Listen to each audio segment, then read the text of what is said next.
I thought I'd take the opportunity early in the morning before I get ready for my day and work and all that stuff to come on and record a little video here to talk about a subject that I've been mulling over since the start of this month. Actually, probably since the end of last month. And that's Christmas. Notice my eyes narrow when I say let me preface this by saying that I love Christmas. But I had to do a lot of work to love Christmas. A lot of work. And I thought I'd tell you a little bit about my Christmas story. How I rejected it, and how I, worked at it, like, an experience I had. So there'll be a Christmas ghost story in this video. There'll be how I rejected Christmas altogether, how I came back to Christmas, and how I made it my own, reclaimed it. So in my book, in case you didn't know, I wrote a book, Italian Folk Magic, Rue's Kitchen Witchery. I tell the story of the first Christmas that we had here in British Columbia. And this happened 15 years ago. My children were little. My youngest was just over a year old, and my eldest was 3. And I was far from home, right, where I come from. We moved here from, we lived west of Toronto. Poor credit for those of you who are from Ontario who would know. And we moved here from there in June of 2004. So it's 15 years ago. It's 2004. It's our first Christmas here. And it's just me, my husband, and our 2 daughters. And our dog Ruby at the time. So I become nostalgic for Christmas, Italian Canadian Christmas. Italian, for me, it's interchangeable, Italian American, Italian Canadian, because I'm Italian American. I grew up Italian Canadian in an Italian Canadian household. So Italian North American. Anyway. For those, a quick recap for those of you who don't know, I'm first generation born here in America. I was born in the United States, and I grew up in both the United States and Canada at the same time. That is a whole involved story. But that's all. That I figured you need to know that about me. So I grew up in a household with where the adults were all Italian immigrants who immigrated to Canada and the United States right after World War II. So it's not the first wave from the 1800s or anything like that. This is post World War II Italian immigrants. Anyway, I am suddenly nostalgic and homesick for Christmas, the way we celebrated Christmas. And this is the reason I'm sharing my story is because there's a lot of bullshit around Christmas. What it's supposed to be, how we remember it, how we, hindsight, we look at, when we look into the past, all we remember is the good things, which is good. If you're one of those people that remembers only the good things, that's fantastic. Please don't change, because my dad was someone who, when he remembered the past, he only remembered the bad stuff, and I'm certain that contributed to brain cancer. So there's that. But here I am in BC. When we moved here, it was very different from living in the Greater Toronto area and a day trip away from Montreal, just in terms of what was available at the supermarket. And Italians, the whole world revolves around food. If you don't know this, now you do. If you're Italian, you're nodding. It's all about the food. We don't care about anything else. We pretend we care about everything else, but we don't. It's about the food. First thing an Italian says upon arriving anywhere is, when do we eat? And what are we eating? And what are we eating? And when are we eating? I digress. Let's go back. So I'm feeling nostalgia. I have my own family now, and it's like I'm thinking, oh, it would be so nice to have the traditional Italian, I'll call it Italian North American Christmas with, you know, and for those of you who don't know, the whole, first of all, we, Italians celebrate the 24th of December. That's the big feast, is the 24th of December. We celebrate the 25th, but the 24th is the real build-up. It's the real holiday. And on the 24th of December, we don't eat any meat. So it's a big, lavish fish and seafood supper that's prepared for the 24th. And I think it's the New Jersey Italians that coined the name of that feast as the Feast of the Seven Fishes. And 7 being a mystical number, 7 being a holy number, there's 7 sacraments, blah, blah, blah, and all this stuff. Okay. Let's go back to my story, because it's integral to the lesson I'm wanting to teach. Is a bit of a heavy word for it, but I want to share the lesson I learned. So I go out and I buy all the ingredients I need to make this Feast of the Seven Fishes, even though I've never cooked it. Like, I never cooked the Christmas supper, because when I was younger, I was shooed away from the kitchen.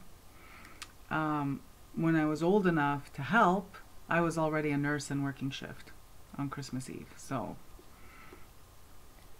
if I wasn't working shift, I was sleeping until it was time to have dinner, because it was at the start of my career, so I was working mainly night shift. You get the gist. I go out and I buy all the ingredients to prepare this Feast of the Seven Fishes, and I am feeling pumped. I'm thinking, oh my gosh, this is gonna be like the best Christmas. It's going to be authentic. It's gonna be nostalgic, authentic. I get to introduce my daughters to this, and my husband, and it's like, oh, it's gonna be amazing, because I'm thinking to myself, it's gonna be amazing because of course it's gonna be amazing. Like, why wouldn't it be? I get in the kitchen and I start cooking, and I invoke my dearly departed relatives to help me prepare this meal, because I've never cooked it before. So I have to tell you, I stood in awe when I saw the finished product. The calamari was perfectly cooked. The mussels and white wine are perfectly cooked. I'm allergic to shrimp, so just the only thing that was missing from it was shrimp, because I didn't want to die. But anyway, the seafood sauce, beautiful. Everything turned out, and I have to tell you, between the preparation of the food and the presentation, it literally looked like it was prepared by my Zia, my dad. Like, you know what I mean? It's like I could see their touches in everything. And I just stood there and was in awe. I was in awe. It was just, I looked at all this food I prepared and I said, oh my God, la grazia di Dio, which is the grace of God, which is what we say when we look at abundance.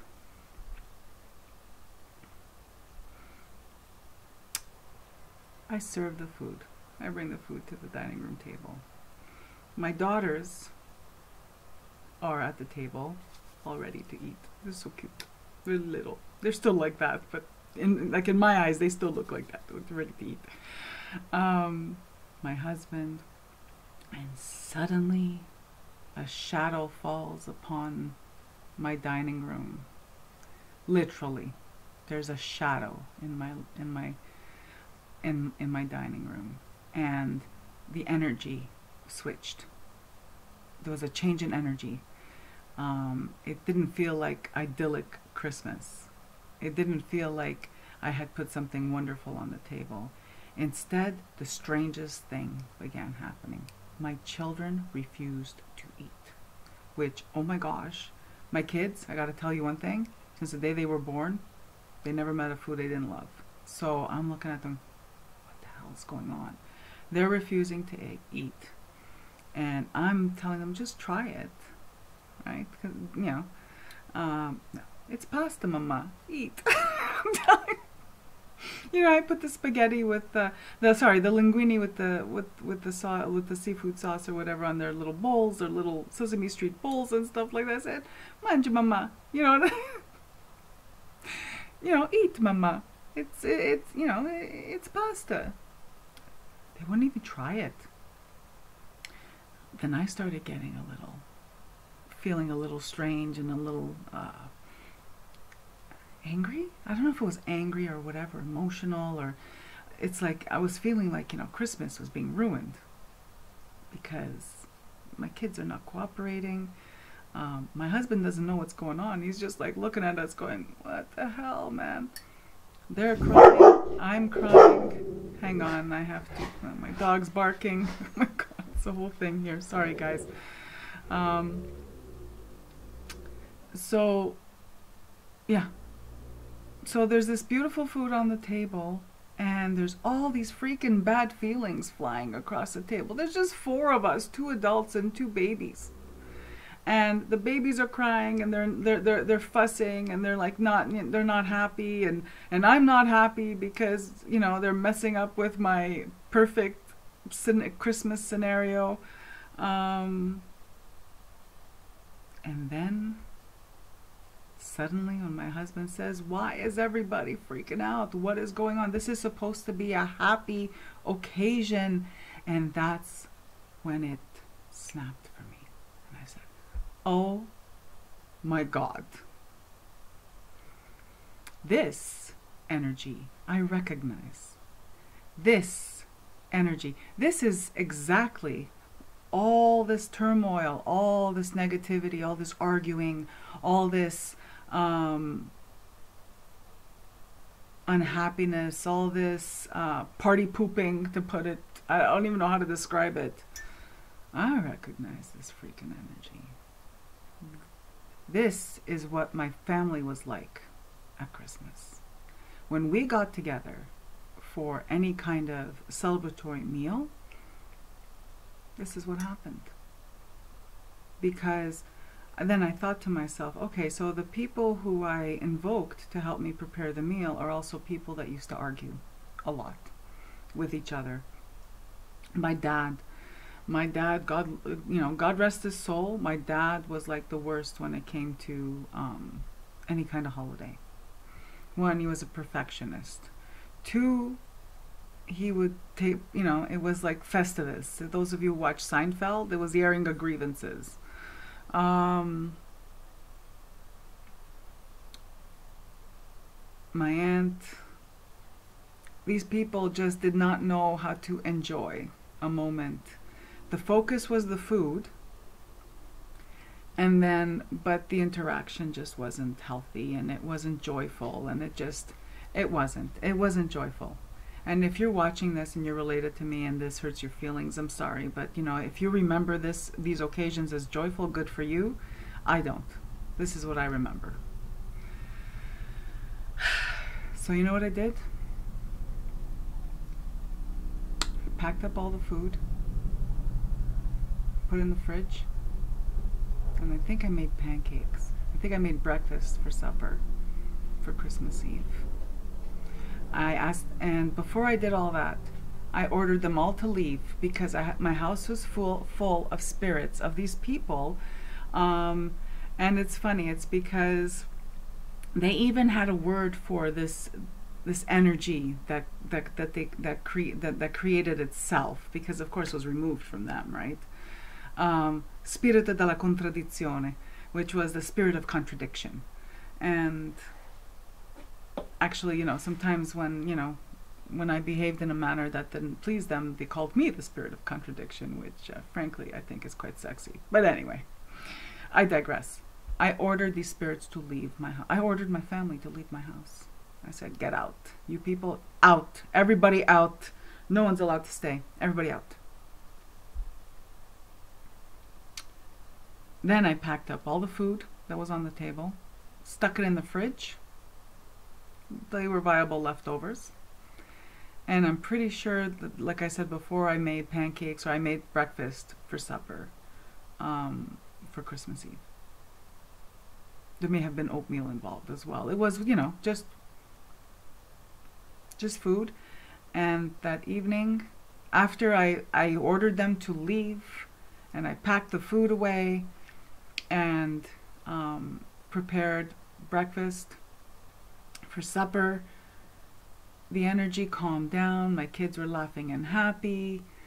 And, well, they were laughing and happy as soon as I ordered those spirits to leave, because it was, get out. Fuori, via, basta. I was done. I was so disappointed in them. So disappointed in them. And then disappointed in myself, because what the hell did I expect? Were these people happy and joyful celebrating Christmas when they were living? No. What made me think? What made me think that they would be happy and joyful celebrating Christmas in spirit? And this is a whole discussion for another day about how some people think that when their loved ones transition, die, pass on, go to the Summerlands, whatever, that they suddenly become angels on clouds playing harps. No, it takes the personality takes a while. Especially these people were recently deceased, so the personality persists for quite some time after people pass away. And then there's some things that may change depending on that spirit's evolution on that other plane, but their essence and the way they relate to you doesn't change.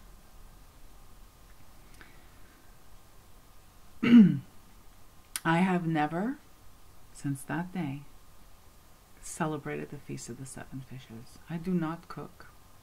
I do not purposely cook fish on Christmas Eve.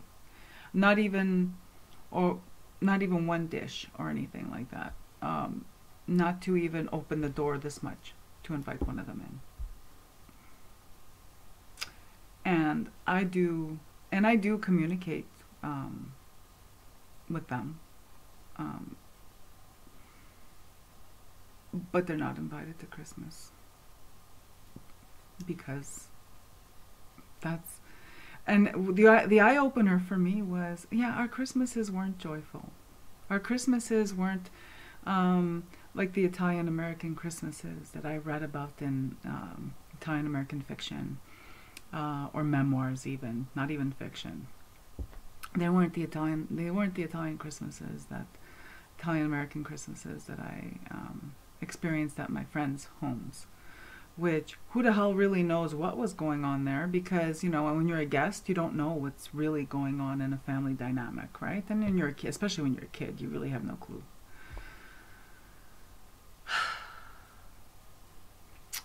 So since that day, 2004, December 24th, 2004, never have I saw. I've spoken about it. I tell people who want to reconnect with their culture, with my culture, with our culture. I will definitely. I'm more than happy to talk about the traditions at Christmas with the big meal, all the seafood. You don't eat meat on Christmas Eve. You go to midnight mass at midnight, and all that beautiful stuff. I'll even, depending what region of Italy your family hails from. I'll even help you. I've always been like open to say, well, these are some cookies that are traditional. Here's some traditional foods and all that stuff. But in my house, never, not since that night. But I love Christmas. I'm very blessed that in my family, my husband and my children, we have. I decided not to repeat the same patterns of where I grew up and the people who raised me. So I'm very happy with in my family unit. And Christmas, I reclaimed Christmas. One, I love the Christmas spirit, the spirit of Santa Claus. The spirit of Santa Claus lives.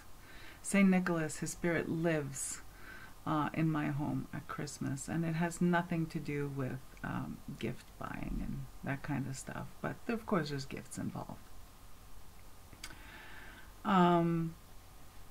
For me, I reclaimed Christmas by one. I am not obliged or obligated, or whichever is the correct term in this instance, to prepare anything on the 24th. So it's whatever I feel like preparing for food, that's what I'm going to prepare. We are not obliged or obligated to go anywhere we don't want to go. Do anything we don't want to do. Have people over that we don't want to have over. Christmas is sacrosanct in my house. That is, if we're feeling low energy because we've had a very busy year, month, whatever, and Christmas Eve feels like pajamas and finger foods and just low key relax, that's what Christmas Eve is. If we're feeling energetic and let's cook a whole bunch of crazy food and, you know, have neighbors over or anyone who doesn't have anywhere to go on Christmas Eve, fantastic. Then that's what we do. And that's how I reclaimed Christmas. I reclaimed Christmas by giving up all the shit that I hated about it, all the obligations, all the having to buy Christmas presents. Well, no, if you know, we're the kind of people that we buy each other gifts year round. So if there's only one gift per person under the tree on Christmas Eve, it's fine. If there's a whole bunch of stuff under the tree, that's fine too. We don't care. And I'm so fortunate that my husband doesn't care. He's just happy to be with his family. I'm so fortunate that my children are just happy to be with us. You know, that the family is just happy to be together at Christmas. But this is something that anybody can cultivate, whether you have a family or you're by yourself. You want to reclaim Christmas? Give up all that shit that you hate about Christmas. Keep only what is meaningful to you about Christmas. If you're not religious, but you love going to midnight mass, have a freaking grilled cheese sandwich and then go to midnight mass. If your favorite part about Christmas is going for a walk after supper, go for a walk after supper. Reclaim what you love about Christmas and give up all that shit. And the first thing you need to purge is all those obligations that are attached to Christmas. Fucking ruin Christmas. Or any holiday, but especially Christmas. All those expectations, they're all bullshit. Most of those expectations, if not all of them, are manufactured to sell us stuff. We watch Christmas movies and stuff like that, and we're thinking, oh, you know, my Christmas is not like that. No, nobody's Christmas is like that. That's fucking Hollywood. And if you're out there and you're watching this and your Christmas has always been idyllic, God bless. and continue with that. That's wonderful, because obviously someone must be having these idyllic Christmases for them to even for us to be aware of them, for us to know about them, and for them to be represented in movies and stuff like that, in novels and everything. If Christmas, and and if you've rejected Christmas because you've rejected Christianity, and you've moved and now you're pagan, then your Yule should not be a knee-jerk reaction against Christmas. Your Yule should be something that you create out of love and devotion to the season and the spirit of this time of year. That's important too, because if you've left Christianity because of all these bad feelings you have about the religion, the church, the people, the holidays that you don't, well, that's fine, but don't leave it all then, including the resentment. You have to leave it all. You can't leave it all and take the resentment with you, because it's going to do is it's going to color your new traditions with, your new traditions are going to become reactionary to what you hated in your old traditions, and you don't want that. And finally, make your own traditions. Make your own traditions. Take what you love from what you've seen and heard and observed and all that stuff, but make it your own. And by making your own traditions, whether you're alone or you have your own family or whatever your situation is, if your family of origin is not a good place for you to be at Christmas, I'm sorry. Christmas, like I said, is sacrosanct. Don't spend it with people that are your relatives because you have to spend it with your relatives. No, if these people don't love and respect you and make you feel protected and nurtured and loved and welcome, fuck them. I'm sorry, but you don't need that. Find your soul family, and that's who you spend this sacrosanct holiday with, because it's a holiday of love. Spend it with people who love you. Spend it with your pets. Oh my gosh, in previous years I've spent it alone because it's what felt right to me before I was married, when I was single, and I was living on my own. I think the last Christmas I didn't even go back home because I worked shift and I wanted to just be happy, relaxed for Christmas Eve. When I worked Christmas Eve, and then for whatever time Christmas I was there, I slept, and then I wanted to be relaxed. So I hope this ramble, I hope there's something in my story and in my ramble that you can take and heal Christmas for yourself. Because not to sound trite, but we only have so many Christmases. And if you stop and you remove all the bullshit, all the commercial bullshit, if you stop and remove all the obligation bullshit, all the expectations bullshit from Christmas, there is a magic in the air this time of year. And that's really what we need to embrace, because we need this magic at the end of the year. Some of us, depending on if you've had a really rough year, you need this magic, this Christmas magic, this Yule magic in the air. This magic is healing. It's pure love and generosity. And it's pure unconditional love and generosity. That is what this energy this Christmas and Yule energy is. Solstice, whatever you call it, it's this time of year. This energy there's a reason why it's at the end of the year. It's to, it's to heal us, to prepare us for the following year. So with that, I'm going to close this video. Again, I hope my story, and I hope in some way me sharing helps someone out there, because it's a hard time of year. It's a hard time of year, but it doesn't have to be. Sending you all love, and I'll see you in the next video. Bye-bye.